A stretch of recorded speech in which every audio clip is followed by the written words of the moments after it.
You're at Father Fish.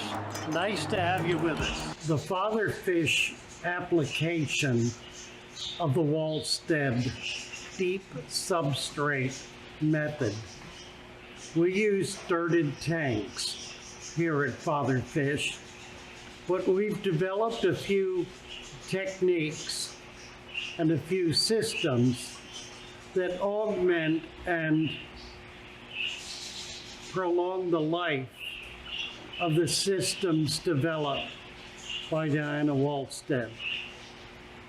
What I want to show you today is precisely what we use and how we do it, how we use it in the process of putting together our substrate.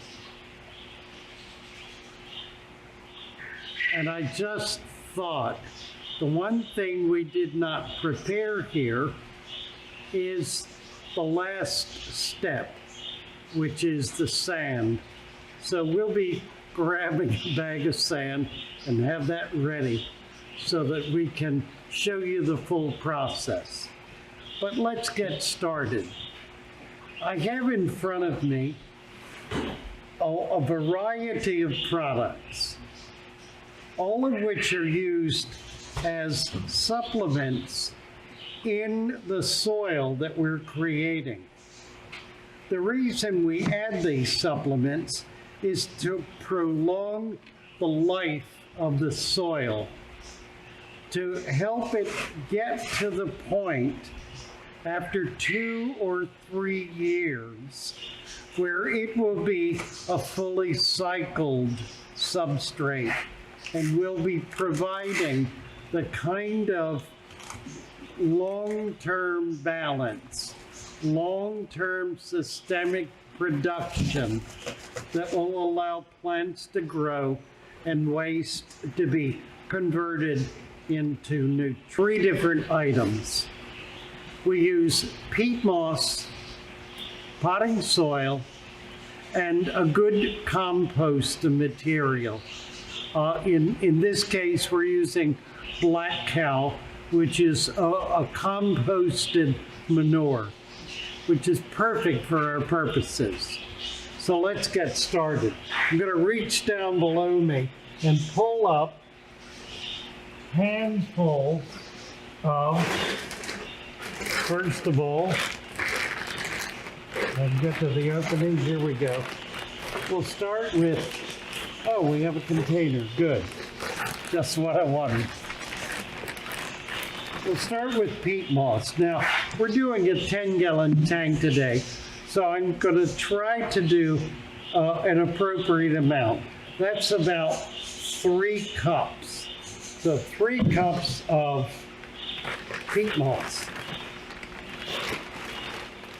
The next is potting soil, about 2 cups. That's a little more of potting soil. And the third is the black cow, the manure, the composted manure, about 2 cups of manure. So there we have the basic elements. Let's get this mixed up and stirred up in here. We're going to be doing a lot of mixing as we go along. Now, this is pretty much the volume that we're looking for. It's about 2 inches. We're going to be adding to it, but it's not going to increase the volume much because it's really pretty small amounts. And we have a number of different things here. These elements that we're adding, we're doing it in order to increase the longevity of the nutritional value of the soil. One of the problems that Diana Wallstead discovered with the soils is that the nutritional value is used up in about a year. And it takes more than a year for the substrate to accumulate new nutrition from the waste that's being produced in the tank. So what we've done here is we found a way to be able to increase the longevity of the soil that is available to the fish. So let's begin. Let's begin with some of these items. Probably the most important one is ironite. Iron. The iron that we use, this ironite, we're going to put about that much. About 2 capsules, about 4 tablespoons, a little bit more. Mix it directly in the soil. This is wet. That's interesting. Oh, all right. Okay.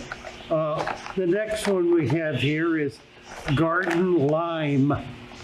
The reason that we use ironite is to provide iron for the plants. It's a critical component of plant growth.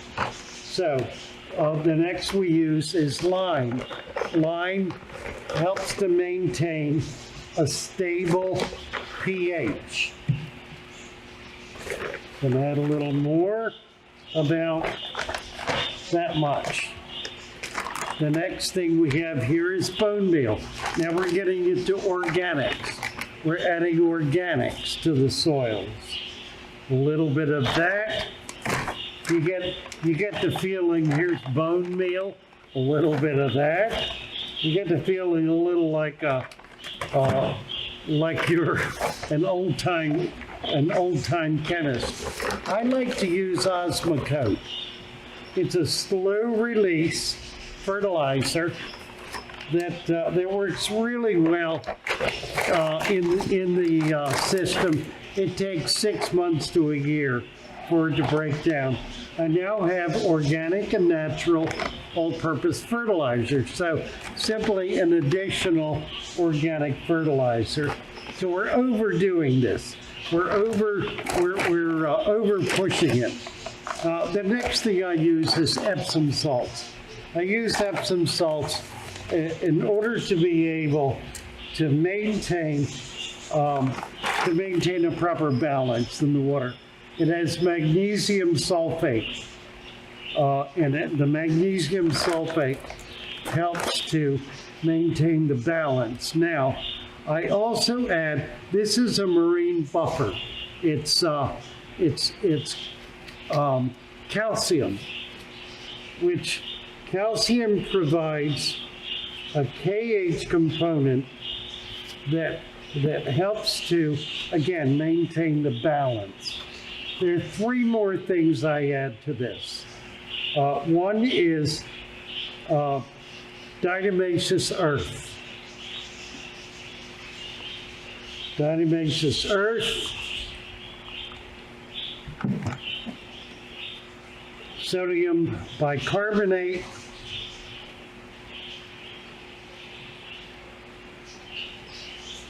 and I have a powdered lime. We already had some. We don't need a whole lot more. Now I've got a couple of other ingredients here that I can use. I don't normally use them when I'm shipping out because they're liquid, but they're really helpful. One is liquid iron, which simply adds to the iron that's available. And the other is fish fertilizer, a really stinky, smelly, nasty product that has an enormous amount of food value. Now, I'm not using a lot of this because I don't want to make it totally disgusting. Okay, now we're going to mix all of that in, like so. Mix it all together good. And then we're going to add water. I'm going to take water right out of one of these fish tanks.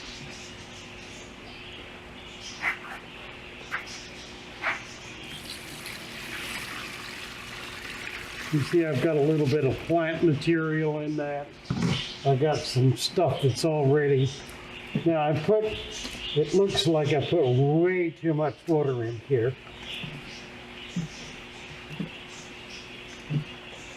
because it's made it soupy, and we do not want it soupy. So let's get it all mixed in there first.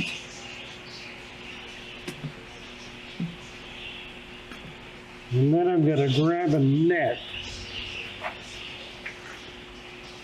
and we're going to remove some of the water. So we'll just we'll pick this up, squeeze it out in the trash can. So you can see what I'm doing.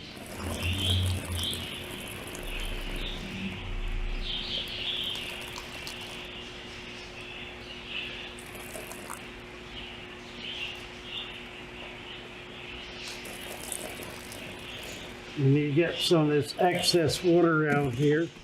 I may need to do this. Let's see, let's try that one more time. That actually, I think, worked pretty well. We got some more out. I want to get it down to a consistency so that when we put the cap on it, the sand, it'll sit on top of it and not sink down in it. So we want to be able to get all of this dirt.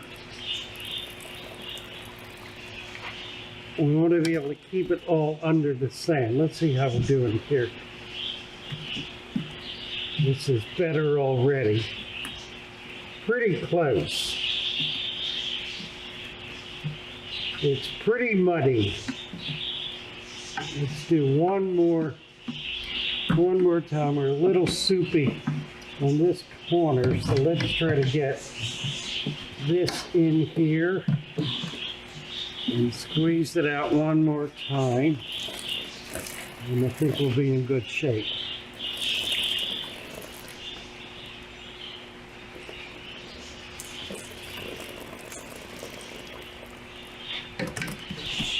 Okay, that's pretty good. That's about the consistency we want.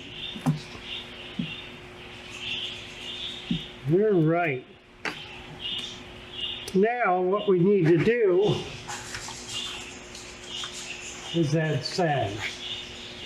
I have a bag of sand down here that's 50 pounds.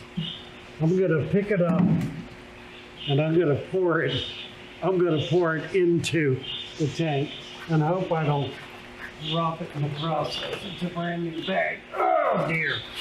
All right, we got it that far. I think I can do this. So as it pours in, we want to move it around, make sure we're covering all of the dirt. We want to get 2 inches of sand on top of the dirt.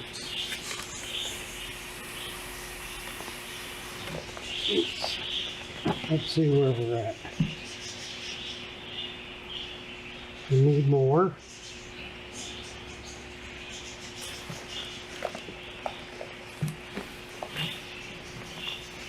Now what I did not do, that I should have done, was clean the sides of the glass while I was doing this.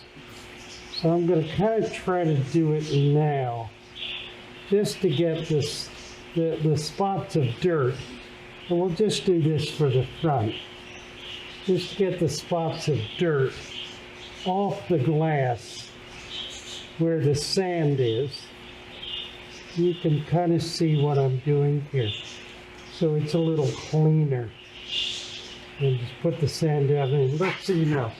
We've got about, well, 1.5 inches, close to 2 inches. Let's go a little more. It's important to do 2 inches. 2 inches gives you the anaerobic protection that the system needs in order to be able to work properly. In other words, we want to have enough sand cap on here to make sure, number one, that the dirt cannot escape up into the water column, although there's going to be a little bit just because of the dirt we have stuck here, because we were kind of messy doing this. It's not going to hurt anything though.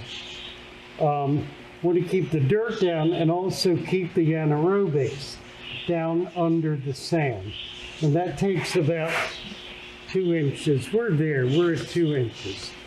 Okay, so that's that.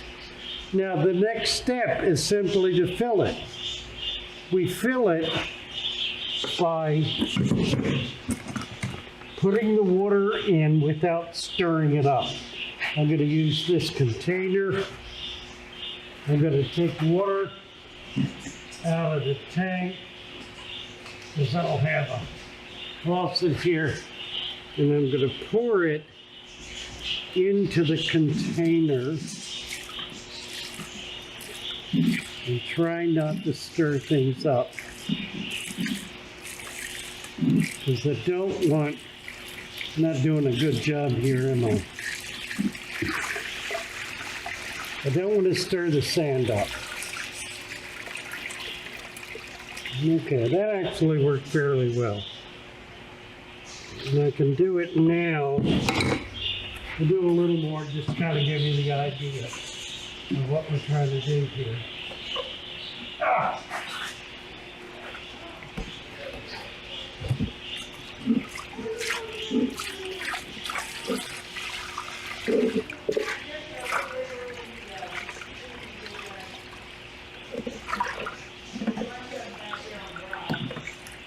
All right, I got a little plant in here. So there we have it. That's pretty good. All right, we just created a tank, a dirted tank that has water in it. We can fill it up, we can put rockwork in, whatever kind of decorations. We can begin planting. Let me just explain a little bit about planting. Here's a couple of plants. It's an Amazon sword. We want to put that down just in the top inch of sand. You can see what I'm doing. I'm kind of pulling the sand over the roots. Here's another one. Pulling the sand over the roots. I'm not getting it down into the dirt. I don't want to get it into the dirt because I don't want to burn the roots off. And now we can add more water to this.